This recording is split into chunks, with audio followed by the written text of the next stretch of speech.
Okay people, this is going to be a controversial video, but I'm going to talk about a problem that I've been seeing over and over again. I've been, dare you say it, a victim of this problem. It's about time we actually talk about this issue. And this is YouTube hoes. Now what do you mean by YouTube hoes, Mitch? Why are you using such gendered slurs? You're such a sexist. I thought you weren't a sexist. You're supposed to be non-sexists, anti-feminists. Why are you saying YouTube hoes? Well, that's a good question, Mr. Hypothetical Feminist or Miss Feminist or just person in general. YouTube hoes. These are people, usually women, although they can be men too, who usually will join a group or community, make videos without actually trying to get involved and actually do it for the good of whatever they're doing. Say for example, Jacqueline Glenn, she's a great example of this. In the atheist community, she joined it towards the end, or at least in the middle towards the end, made atheist videos, became massively popular because most of the big YouTubers and YouTubers in general in the old atheist community were male. There were very few females. She rose to the top extremely quickly, riding on that nice crest of a wave, and then next thing you know, she starts being found out for being a plagiarist and other things like that, getting involved in numerous drama scandals. And by that point, she was already moving on from atheism. Because believe it or not, atheism was not really the point of her career in general. The point was to reach to the top so she could make a decent living off of YouTube and become essentially a celebrity. I mean, why is it that she's making videos like the one she did with those other female YouTubers about, you know, how all the sexism that they've had to deal with over the years and all the endless vlogging that she does? If she was truly into that whole thing, the atheist community, she would actually still be doing something like that today, maybe even doing what the likes of TJ and everybody else has been doing to this day. Oh hell, she could even be doing what Dusty does and just, you know, play a character, play a role, just for the hell of it, you know? At least he's being honest. She's not even being honest. So that is essentially what a YouTube hoe is. Not because they enjoy making the content per se, not because they enjoy the politics or the subject at hand or whatever it is that they do, but because they just want the popularity. They see people they can take advantage of. They see they can get free popularity. They can see they can get free dick as well. They see people they can use and just basically con to their advantage. They're posers, essentially. These are people who are only interested in numero uno rather than the bigger picture. Now, of course, not every YouTube hoe actually makes it. Some of them try to piggyback off success, try to ride people's coattails, tried to confuse people, tried to trick people, but in the end, because of some character flaw within them, they could be too crazy, they simply could miss the mark entirely, or they could simply be stupid. The first YouTube hoe I actually met was like that. Her character flaws was she was too crazy, lazy, and stupid to fully take advantage of what I was literally offering her on a plate, because I'd never had to deal with somebody like her before, at least in terms of on the internet and on YouTube. Somebody who would take advantage of me due to my platform, because of who I am as a person, and because, well, God knows what her ulterior motive was in the end. Probably just, again, popularity, a bit of that YouTube dough. They all like that shit. It depends on the person. But then, for everyone that fails, there's always another that succeeds. Like I said, Jacqueline Glenn. And another one would be Lacey Green.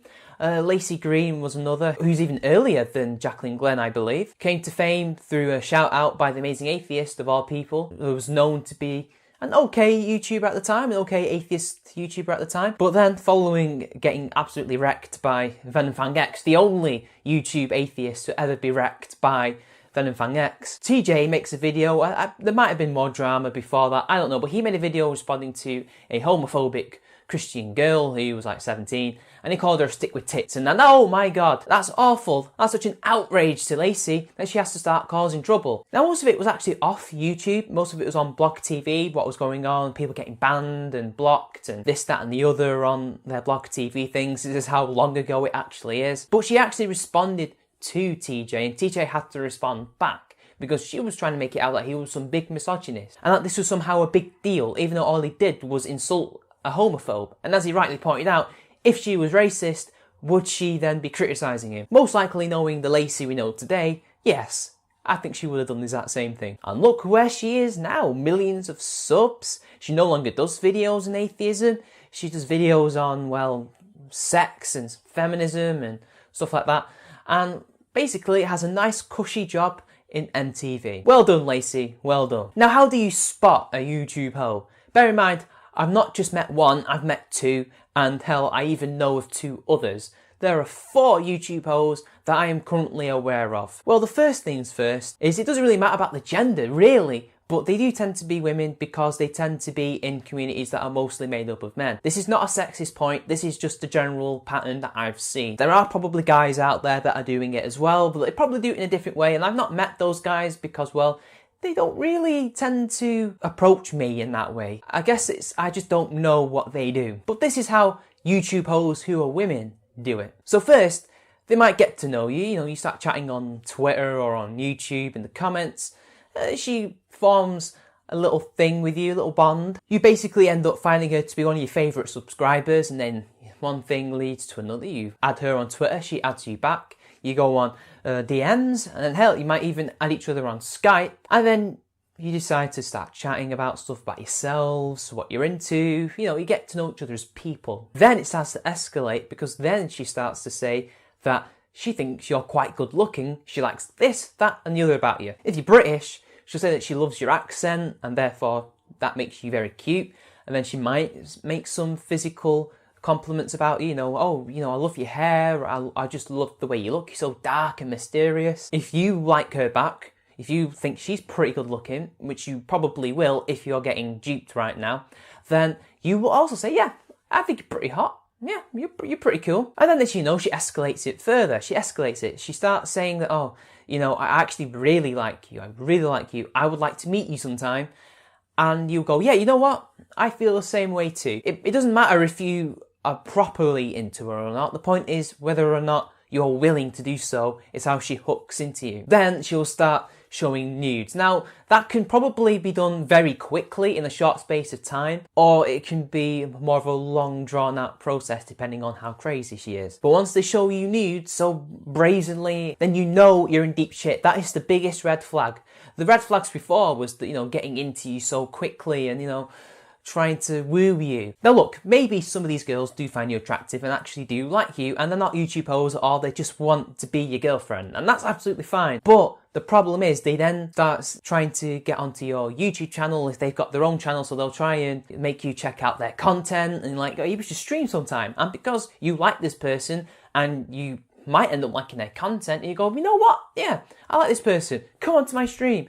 And usually these girls will be very popular with your mostly male audience and the community at large, and then they'll get a platform and other people will see them and they ask them to appear on their streams and in their videos, and it goes on and on and on. She'll keep sending you more nudes, your conversations will start getting more sexual, a bit more flirty, and then eventually she will raise up to an ante that you think you're in there. But then she'll slap it away like that. Now that could happen in many different ways. She could say that she's met a new person and she's not interested in you anymore. Sorry, blah, blah, blah, blah, blah. Mainly because she's probably found a bigger YouTuber that's going to give her a bigger platform to basically find more people to subscribe to her channel and make her bigger. This is generally the case for most of the things she'll make for her excuses. Or she'll start being a bit of a bitch to you, and because you might say one thing or a few things that she doesn't like, because remember, you've got to be really nice to her, you've got to agree with everything that she says and blah, blah, blah, blah, blah. And then she'll eventually just get fed up with you because, well, you're not worth basically tagging along with for so long, because eventually you'll probably cotton on, because if you don't agree with her 100% with everything, there's a chance that you're smart enough to eventually realise that you're being duped. Now once you find out, obviously the symptoms of manipulation is no way she manipulated me. She said this, she did that, I felt like this, I said that, no, clearly not, of course not. And you'll end up thinking to yourself, nothing's going on here, but it takes somebody, usually a friend, to point out that you were manipulated. At this point, you'll be feeling very angry, you'll be feeling really annoyed with her that she could use you in such a way, and you'll start complaining and saying, how dare you lead me along, how dare you basically cock tease me, and do this, that and the other, just because you want my subs. Now she'll deny this, she'll say, no, that's not what I wanted at all, and then you'll angrily break up with her in some way. It doesn't matter if it was a friendship or some kind of flirtationship, or even hell, if you did meet each other, god damn if you did, she'll break off the friends with benefits, because you'll never be her actual boyfriend or girlfriend. You will never be that way. You will simply be a friend that she sends nudes to. The friends with benefits. But you like friends with benefits you don't even meet, in most cases. And then, because you want to keep it private, you don't make a big deal out of it. Unless you're somebody who does make big deals out of things. And you know what? good, you know, good for you, but people will probably not like the fact that you're causing drama with somebody, and they'd like to see evidence and all that. And nudes, if you were to send somebody nudes or show the nudes in public, that would be wrong. That would be revenge porn, technically, depending on whatever country you're in or state you're in. You'll complain to your friends, but then she'll start saying things in public like, oh yeah, this person, they basically said that I was a hoe, I was a whore, and I was using them for views, and oh, this person's so annoying, they're such a creeper. Now, that's if they keep it private themselves. They will not name drop you, but they will imply it's you in streams, and they will try and get some sympathy with other people so they can eventually turn them onto you in case you do make it public, if you catch the bait. But if they go public with it, they will most likely, A, publish your own nudes if you sent nudes her way, or she will say, look at this person, he's such a pervert, he's such a creeper, he's trying to hit on me and I don't want it, even though clearly she did want it, at least from your perspective, but she's taken it out of context to make it look like she didn't. And then you're in a whole lot of shit because she'll have at least enough people to defend her, and everyone will look at you and go, oh, how could you do such a thing?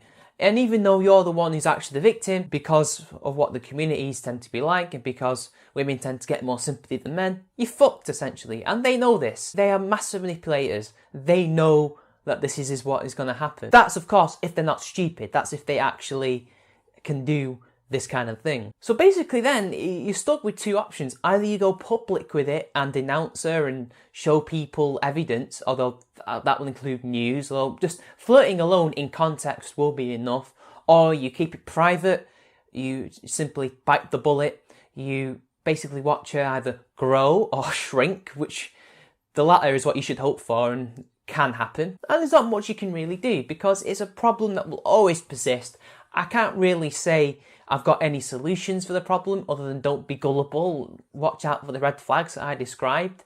And really, these people will always exist. These people will always come into the community. They will always try to use people.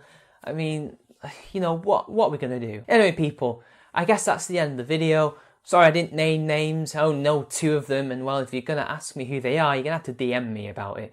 So until next time, like and share the video. Subscribe to my channel, donate to my Patreon. Until next time, I'll see you all later.